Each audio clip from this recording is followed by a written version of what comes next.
So, Sheikh, my question is, I understand that when we have friends that are deviant, we have to leave them for the sake of Allah subhanahu wa ta'ala. And I understand this, alhamdulillah. My question is, what about when some of our family members are deviant? And because we are obliged to keep our ties of kinship with them, and sometimes they throw some really deep shubuhat and they bring some kalami stuff. So that's my first question. Okay. My second question is still in the same rhythm, and it's the following. So I have a family member. He's my uncle, and he's a sheikh, so-called sheikh. I'm not trying to undermine him. He has knowledge, but then I've witnessed with my eyes the type of ruqya that he does, and I think I even called you personally some time ago. And he does things that are not according to the sunnah. So one time he came to my house, and I was hesitant whether I should bring him some food and whether I should be kind to him or not. And precisely at that day, he was being kind to my parents, and he was trying to ease the environment because I became practicing alhamdulillah some time ago, so my parents are a bit harsh on me sometimes. So he was trying to save me. So I was a bit hesitant. Should I be kind to him, or should I cut him off? Is he a mushrik? I'm really confused, Sheikh. If you could shed some light here, inshallah. Suhail, are you with me? Yes, Sheikh. Is he a mushrik? Kafir? No. He's a Muslim. He's a Muslim. Okay, I will answer you, inshallah. So Suhail is asking about how to honor relations of kinship when our relatives are deviant. Akhi, the issue of deviancy is very, very critical and crucial to understand. When you say that they're deviant, a super Sufi who worships the graves, goes and prostrate to the graves and says, Shilillah, ya Sayyidina al-Badawi, ya Tijani, ya Jilani, and he calls al-Madad al-Madad. This is shirk. This is kufr. This is blasphemous.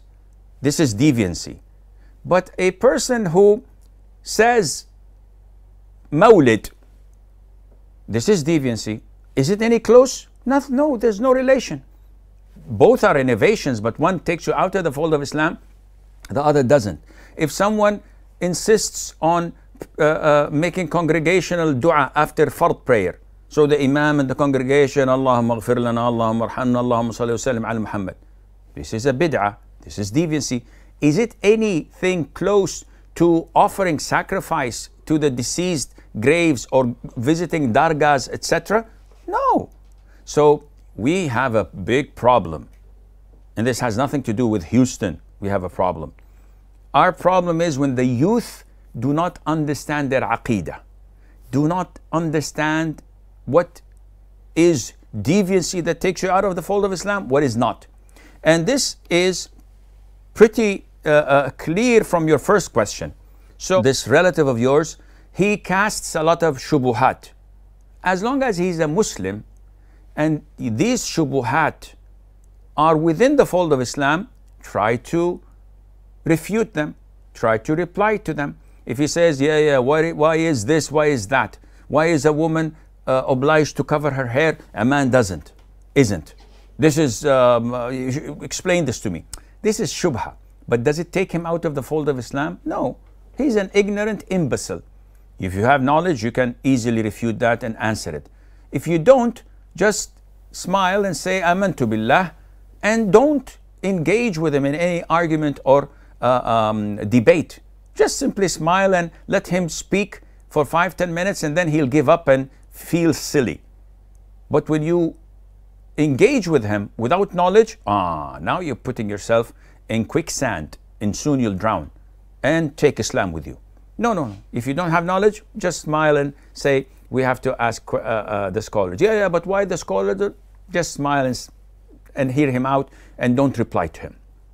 As for your uncle is visiting, your uncle is wise, your uncle is trying to soften things up, which means that inshallah he's a good Muslim, but maybe he follows a different ruqya than what you follow. Now I ask you a very important question, which is he a kafir? Is he a mushrik? No, in this case he's a Muslim, and by default you have to honor him, you have to respect him, you have to smile in his face. If not because he's a sheikh, because he's your uncle. So you have to show him the due respect he deserves and prove to your parents that they're wrong in thinking of you what they're thinking.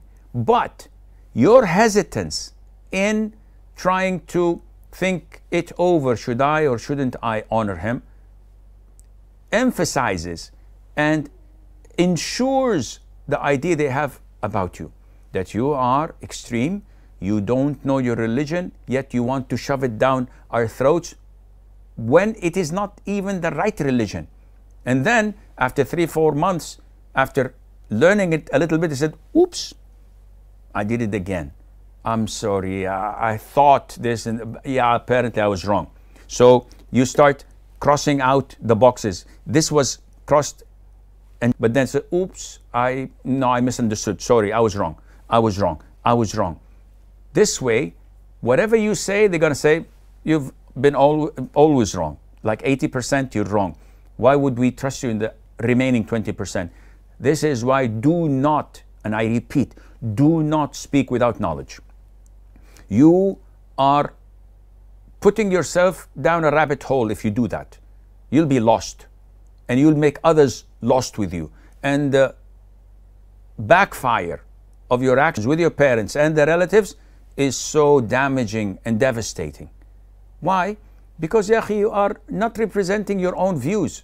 You say, Islam says, Sheikh Asim says. I didn't say this, akhi. Don't put words into my mouth. Yeah, Sheikh, you said once in a video clip, akhi, listen to the circumstances. Listen to the question. If the question fits yours as a glove, yes, but you don't have the knowledge to make an analogy and say, this seems like a similar question, so I can cascade this to my situation. Nope. Laymen, people who are ignorant, must not do this. You must ask a specific question according to your condition and not go fatwa shopping. Not go to Islam Q&A, which is the best Islamic website, and read a fatwa and say, this looks like mine. And you try to implement it on your case when it is not implementable and it does not resemble your case. But it's your understanding, and Allah Azza wa Jal knows best.